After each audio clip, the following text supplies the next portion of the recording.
yang ada di rumah, datang lagi parabot rumah tangga ya, parabotan dapur yang serba 5 ribuan deh, atau yang serba mumpung ada, dan di bawah yang serba 5 ribuan mumpung lagi promosi juga akhir tahun ya deh ya. Silakan ambil yang gede.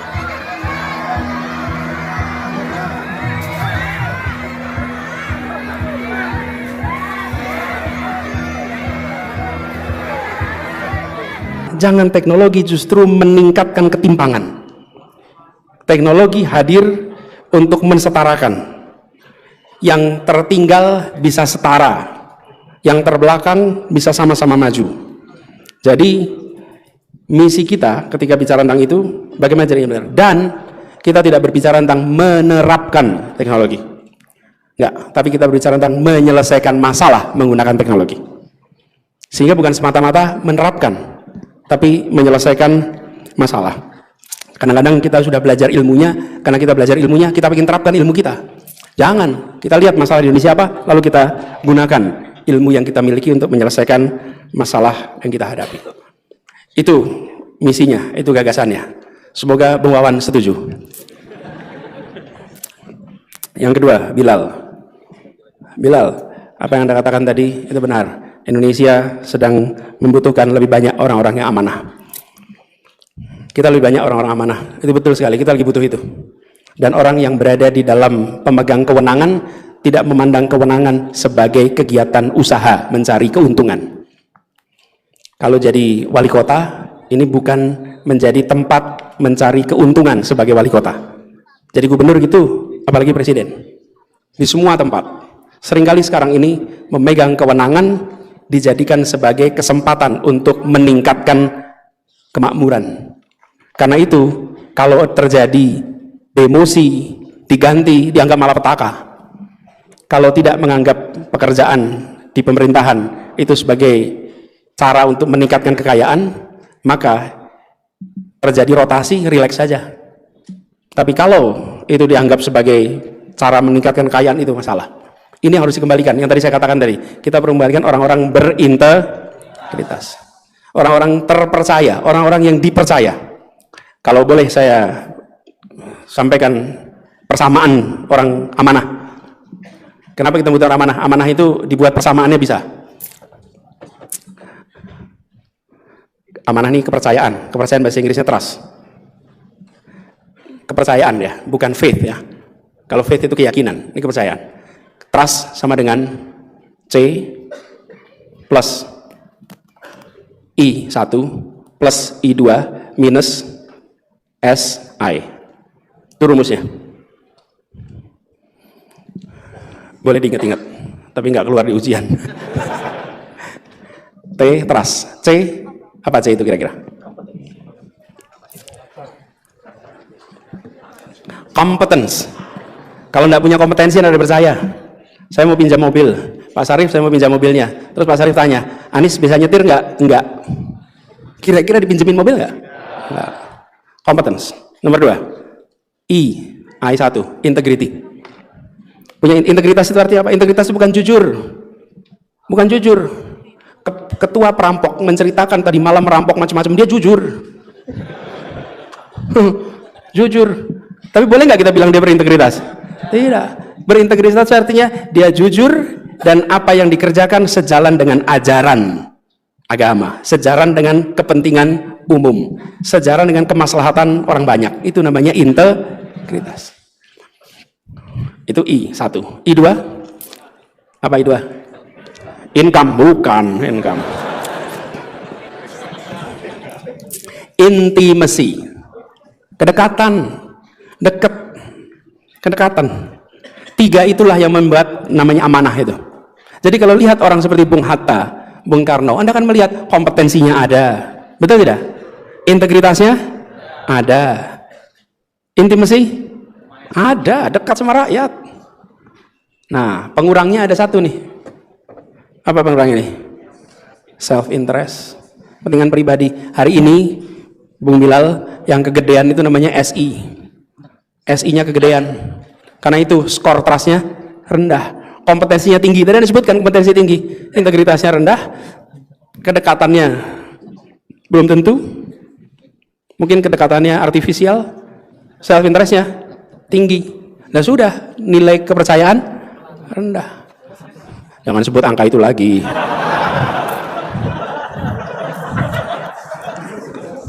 Saya aja nggak ngulang, nanti masalah nanti kan. Nah, jadi saudara sekalian, kita jaga itu semua. Apa yang dikatakan Bilal itu benar. Saya ingin sampaikan satu hal yang hilang di Republik ini. Selain itu adalah meritokrasi. Meritokrasi. Masuk ITB, meritokrasi tidak? Anda jawab itu sendiri. Ketika kita menerapkan meritokrasi, itu yang tadi saya sampaikan. Ketika 4 khalifah itu dipilih, meritokrasi tidak musyawarahnya itu. Musyawarah. Ketika Abu Bakar As-Siddiq radhiyallahu anhu dipilih, itu berdasarkan syura. Sayyidina Umar, Sayyidina Uthman, Sayyidina Ali, itu meritokrasi, rapat, diskusi, dicari yang terbaik di antara semua. Bahkan ketika Sayyidina Umar menjelang wafat, dia mengatakan jangan sampai anak saya ikut di dalam salah satu calon pengganti saya. Sayyidina Ali mengatakan jangan sampai anak saya ikut di dalam salah satu pengganti saya.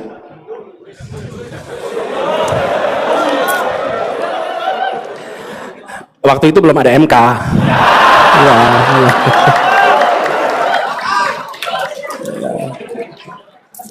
Untung belum ada MK.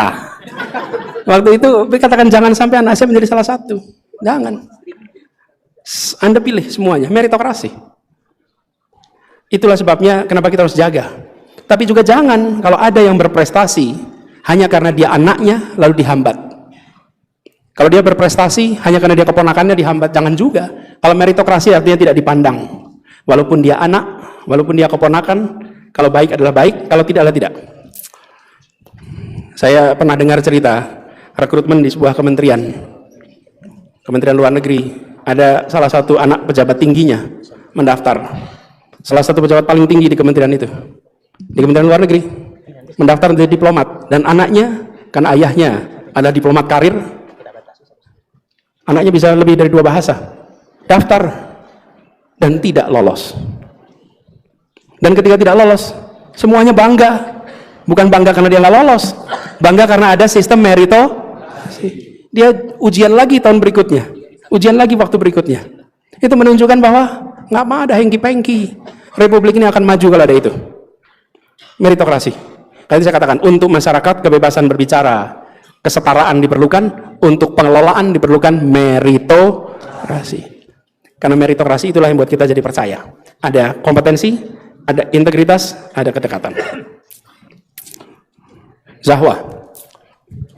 Pertanyaan Zahwa ini, bagaimana Pak menghadapi situasi yang banyak ketidakjujuran, apalagi kalau masuk dalam sistem. Dan di situ kita akan sering menghadapi masalah. Apa ya kita mau di luar sistem semua? Memang ini salah satu tantangan yang paling besar. Apalagi kalau pas di luar sistem, pidatonya luar biasa kuat. Wah, itu. Terus ada rekam jejak digitalnya. Waduh, pas menjabat itu ditagih semua itu nanti. Tapi itulah baiknya era sekarang. Apa yang dikatakan saat di luar sistem, terus ada dalam memori publik dan dimintai pertanggungjawabannya kita berada dalam sistem. Ini bagian dari kemajuan yang kita syukuri. Kita syukuri. Walaupun bagi yang mengatakan barangkali coba dulu nggak ngomong gitu. Tapi saudara sekalian, saya ingin garis bawahi gini. Di dalam kita berhadapan dengan kenyataan, kita tidak mungkin selalu dalam situasi ideal. Tidak mungkin. Saya selalu gunakan diagram 4 kuadran. Sumbu X dan sumbu Y. Sumbu X adalah nilai. Nilai itu atas benar, bawah salah. Sumbu Y adalah manfaat. Menguntungkan, merugikan, baik, buruk. Yang kita inginkan tentu berada di kuadran 1, di mana keputusan yang dibuat itu benar secara nilai dan baik secara konsekuensi. Itu ideal, tidak ada perdebatan. Tapi seringkali dalam kenyataan kita berhadapan dengan situasi harus mengambil keputusan dalam sistem benar tapi tidak baik. benar tapi konsekuensinya buruk. Atau kita sering harus mengambil keputusan salah secara nilai, secara aturan, tapi baik secara konsekuensi. Nah, di sini ruang kebijaksanaan. Yang harus kita hindari adalah kuadran yang keempat, yaitu tidak benar dan tidak baik. Jadi, Zahwa, kalau Anda memasuki sistem, maka tempatkan dalam pikiran Anda kuadran itu. Setiap Anda berhadapan dengan dilema, maka Anda lihat, saya berada di kuadran mana ini. Dan kalau saya harus ambil keputusan, maka saya ambil keputusan yang saya harus bisa jelaskan. Kadang-kadang kita harus mengambil keputusan tidak benar tapi baik. Kadang-kadang harus keputusan baik, maaf, tidak baik tapi benar. Yang benar dan baik di situ nggak ada perdebatan. Itu salah satu contoh ketika kita berada di dilema. Nah, kalau kita punya framework itu, maka masuk dalam sistem, teman-teman akan bisa melihat dengan lebih tenang. Tapi kita membutuhkan lebih banyak lagi orang-orang yang mau berada dalam sistem. Ketika saya masuk ke Jakarta, salah satu kepala dinas di Jakarta, orangnya sangat cerdas dan selalu bisa menjelaskan tentang persoalan-persoalan infrastruktur dengan baik. Transportasi, jalan, air, semua kebijakan infrastruktur. Kemudian saya cek siapa ini, ternyata insinyur dari ITB, lulusan teknik sipil, namanya Yusmada Faisal, insinyur ITB. Dia misi masuk dalam sistem. Saya tidak mengira ITB jadi PNS, karena biasanya nggak banyak, tapi yang masuk. Nah, di sini teman-teman dia menjalani proses struktur itu sampai menjadi pengambil keputusan. Dan ketika mengambil keputusan, dia mengelola anggaran hampir 4 triliun rupiah, lebih banyak daripada anggaran-anggaran kementerian ketika mengelola infrastruktur di Jakarta. Dan pada saat itu dia bisa mengambil begitu banyak keputusan, berikan manfaat. Tapi untuk sampai ke sana, dia harus menjalani proses dalam birokrasi. Nah, disinilah letak tantangannya. Tapi saya yakin kalau kita punya pegangan itu dan punya keyakinan atas nilai yang kita pegang, insya Allah ini bisa terlewati. Lalu ke depan, saudara sekalian, tadi ada satu pernyataan tentang suasana kita ini sedang tidak baik-baik saja. Saudara sekalian, jangan pesimis. Bung Karno kuliah di ITB 1921 sampai 1926. Dia berjuang untuk Indonesia merdeka. Tapi kalau pada saat itu ditanya, Bung, kapan itu merdeka? Nggak tahu kapan. Tapi saya tahu itu akan terjadi. Saudara sekalian, tahun 21 sampai 26, itu kalau sampai tahun 45 itu 19 tahun lamanya. Kalau dari 21, itu 24 tahun lamanya. Sebagian dari kita umurnya baru sekitar itu. Jadi kalau kita dilahirkan pada masa itu, belum merdeka hari ini. Tapi bagi yang menjalani itu panjang. Tapi dia tidak terjebak dalam pesimisme. Dia menjaga optimisme itu. Hari ini, Anda jangan pesimis. Walaupun suasana sekarang mungkin ada mengatakan gelap, porak-poranda, tidak nyaman. Yakinlah, Indonesia akan terang benderang nantinya. Indonesia akan bangkit nantinya. Tapi itu adalah hasil perbuatan kita sendiri. Tidak bisa kalau kita tidak berbuat. Kalau masing-masing kita justru merusak, ya akan rusak. Tapi kalau masing-masing kita mengerjakan yang baik, ya baik.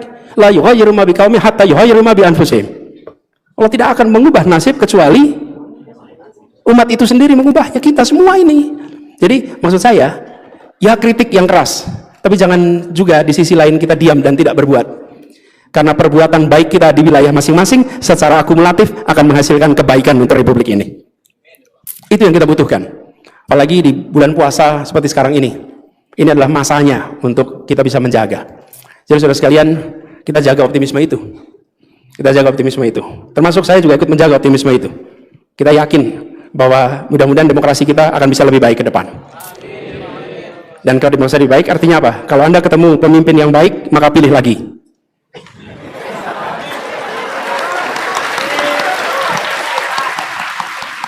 Kalau baik, pilih lagi. Kalau tidak baik, jangan lebih lagi.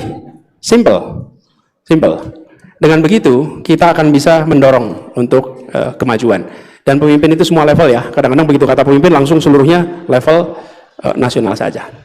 Itu Pak, jawaban atas 3 pertanyaan tadi Pak. Baik hadirin sekalian, kendati pun kita sangat penasaran untuk menambah lagi pertanyaan, tetapi waktu terus bergerak maju dan kita harus beristirahat untuk besok. Dengan segala permohonan maaf, maka session berikutnya sudah ditutup. Untuk itu saya mohon Pak Saya ingin memberikan penutup sudah Pak, kalau boleh. Silakan. Ya, Pak Sarif. Closing statement dulu Ya, dari karena sudah tidak ada sesi berikutnya, saya ingin sampaikan terima kasih.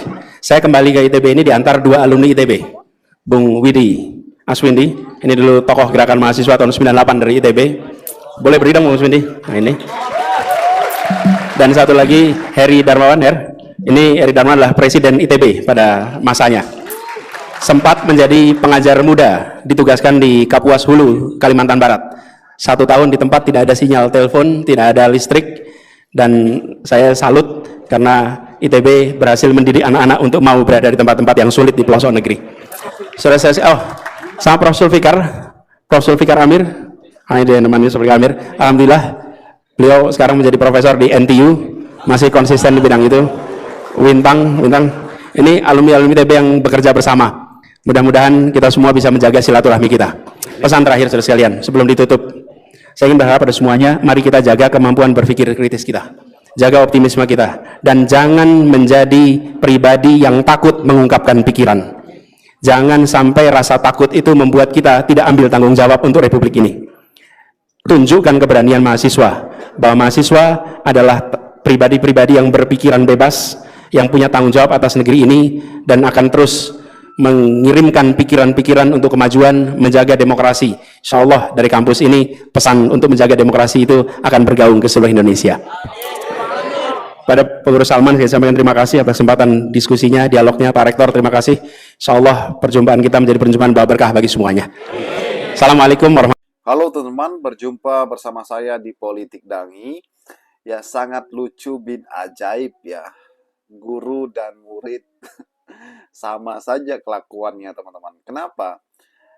Presiden Prabowo memberikan kaos dengan dilempar-lempar ke sana kemari teman-teman ya, pada rakyat katanya ya. Namun kalau kita bandingkan dengan Pak Jokowi, sama juga ya kelakuannya, memberi bukan dibagi-bagi tapi dilempar ya kepada masyarakat. Kasihan masyarakat dengan kaos yang dilempar. Dan kalau kita bandingkan dengan Pak Anies teman-teman, Pak Anies sungguh luar biasa. Beliau memberikan ilmu bagi bangsa dan negara kita, bagi masyarakat, bagi anak-anak yang menempuh pendidikan teman-teman. Ini hebatnya Anies Baswedan. Bagaimana menurut kalian?